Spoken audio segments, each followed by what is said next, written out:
Becoming a doctor in the United States as an international medical student or graduate is a multi-step process. It can seem complex, but with the right guidance, you can break it down into manageable parts. Here is a beginner guide to help you navigate this journey. Knowledge is key. So, number one, understand the US medical system. The US medical system is different from many other countries, and becoming a doctor here requires meeting certain educational and licensing standards. If you have opportunities to volunteer or be exposed to the US medical environment before beginning your journey, it will be awesome. Talk with someone who is going through this process is even better. My point is to have the right tools to make up your mind and be as informed as possible before beginning your journey.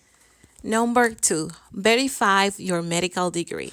If you already make your decision and United States the one, you have to verify your medical credentials, your medical school credentials. If you have already graduated from a medical school abroad, check if your degree is recognized by the ECFNG. The ECFNG stands for the Educational Commission for Foreign Medical Graduates. This organization certifies international medical graduates, IMGs, and makes sure your qualification meet US standards. If you're still studying abroad, make sure your school is listed in the World Director of Medical School. So I'm gonna show you a picture right now about where to find all this information, and also I'm gonna leave the link in the description box below so you can verify if your school is verified for these institutions. Part 3. So let's talk about USMLE. Pass the United States Medical License Exam, aka USMLE. I know you have heard about it at least a little bit.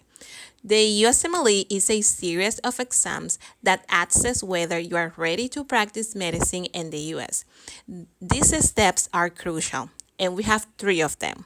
Step one is the first one of the series and tests your understanding of basic medical science like anatomy, biochemistry, microbiology, and more.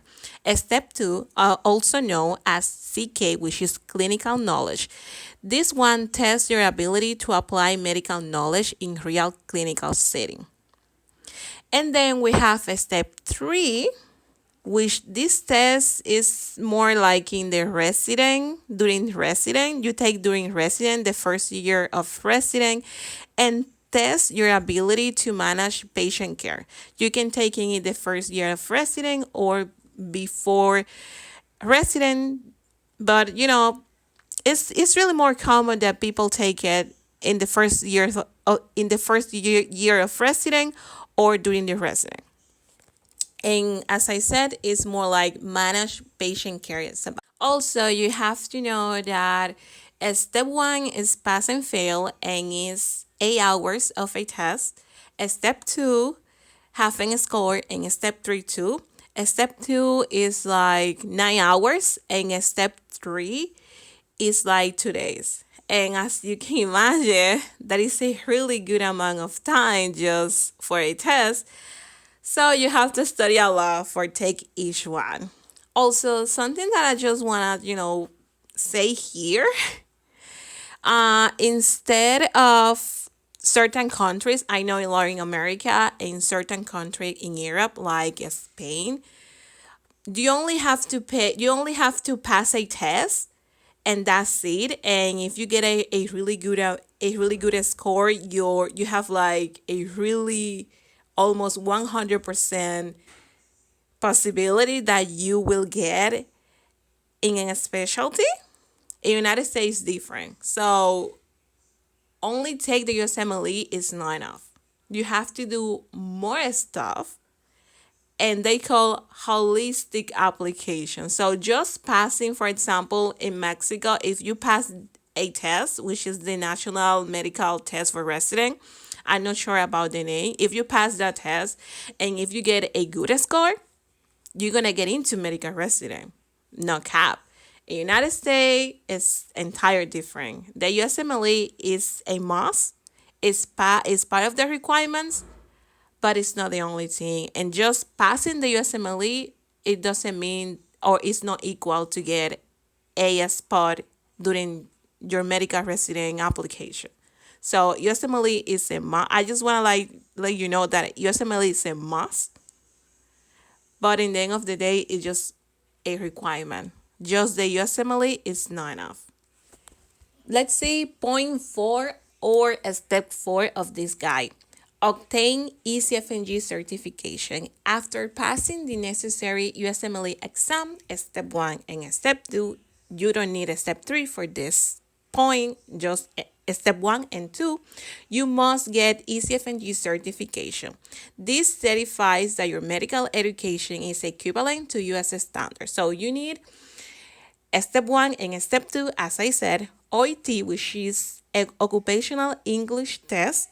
This test is going to evaluate your level of medical English and also one of the pathways. I already made a video explaining in more details about what is a pathways and how many pathways you can apply and how that works. So I made that video a couple of months ago and you can check it out. I'm gonna leave the link in the description box below. Step 5, apply for resident in the United States. If you're ready and everything is ready to go, after obtaining ECFNG certification, the next step is to apply for a resident program. Resident is where you gain hands-on training in a specific specialty. You can apply through the Electronic Resident Application Service, aka ERAS or ERAS. And the process is competitive, especially for IMGs. So having a strong application is essential. So do you remember that I said the USMLE is not enough? So you need US clinical experience, a strong letter of recommendation, research, like an holistic application with all of that. And then match. The US use a system called National Resident Match Program, which matches applicants to resident programs based on their preference and the program needs. The process is highly competitive, especially for IMG, as I said, so start preparing early and apply to a range of programs to increase your chance of matching. So step 7, complete your resident. Resident typically lasts between 3 and 7 years depending on the specialty.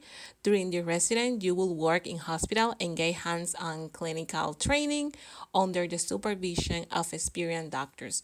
And they pay you. So in United States, they pay residents. So you have a salary.